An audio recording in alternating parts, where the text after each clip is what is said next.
1972 সালে শেখ মুজিবুর রহমান সবগুলো ইসলামী দলকে নিষিদ্ধ করে দেয়। তখন ইসলামী দলগুলোর মধ্যে জনপ্রিয় ছিল নেজামী ইসলামী পার্টি, খেলাফতে রব্বানী ও জামায়াতে ইসলামী।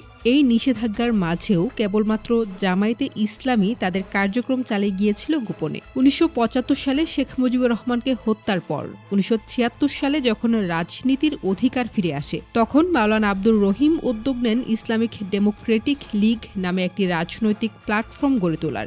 এই প্ল্যাটফর্ম ছিল মূলত ইসলামিক বিভিন্ন দলের একটি সমন্বিত সংগঠন। 1979 সালের নির্বাচনে জামায়াত আইডিএল এর ব্যানারে অংশগ্রহণ করে। আইডিএল 20টি আসন লাভ করে। এর মধ্যে জামায়াতের ছিল 6 জন। এই সাফল্যে আইডিএল এর নেতারা ব্যাপক উৎসাহ পান।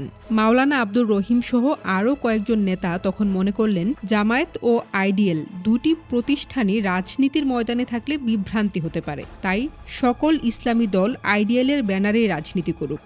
সংঘাতের সূচনা এখান থেকেই শুরু হয়েছিল। মাওলানা গোলাম আজম বাদ সাধলেন। তিনি চেয়েছিলেন জামায়াত তার আদর্শ নিয়ে রাজনীতি করুক। এরপর রাজনীতি গড়িয়েছে বহুদূর। দলীয় সংঘাত পেরিয়ে দল থেকে বেরিয়ে যান মাওলানা আব্দুর রহিম। এখন বলি, কে এই মাওলানা আব্দুর রহিম? মাওলানা আব্দুর রহিম 1955 সালে পূর্ব পাকিস্তান জামায়াতের আমির নির্বাচিত হন। পাকিস্তান আমলে মাওলানা আব্দুর রহিম 13 বছর পূর্ব পাকিস্তানের জামায়াতের আমির ছিলেন। 1970 সালে তিনি নিখিল পাকিস্তানের নায়েবে আমির মনোনীত হন। আর এদিকে পূর্ব পাকিস্তানের আমির হন অধ্যাপক গোলাম আজম। 1971 সালে এই পট পরিবর্তনের ফলে মাওলানা আব্দুর রহিম আর এদেশে আসতে পারেননি। আর তাছাড়া তিনি নায়েবে আমিরের দায়িত্বও পালন করছিলেন। 1974 সালে তিনি পাকিস্তান জামায়াত থেকে ইস্তফা দিয়ে নিজ দেশ বাংলাদেশে ফিরে আসেন ও বাংলাদেশ জামায়াতে যোগ দেন। তখন জামায়াতের ভারপ্রাপ্ত আমির ছিলেন আব্বাস আলী খান। জামায়াত তখন আন্ডারগ্রাউন্ডে অ্যাক্টিভ ছিল। পরের বছর মাওলানা আব্দুর রহিম আমির নির্বাচিত হন ও 2 বছর আন্ডারগ্রাউন্ড জামায়াতের আমির ছিলেন। পরবর্তীতে জামায়াত ত্যাগ করে ইসলামী ঐক্য আন্দোলন এবং 1987 সালে ইসলামী শাসনতন্ত্র আন্দোলন প্রতিষ্ঠার সাথে যুক্ত হন।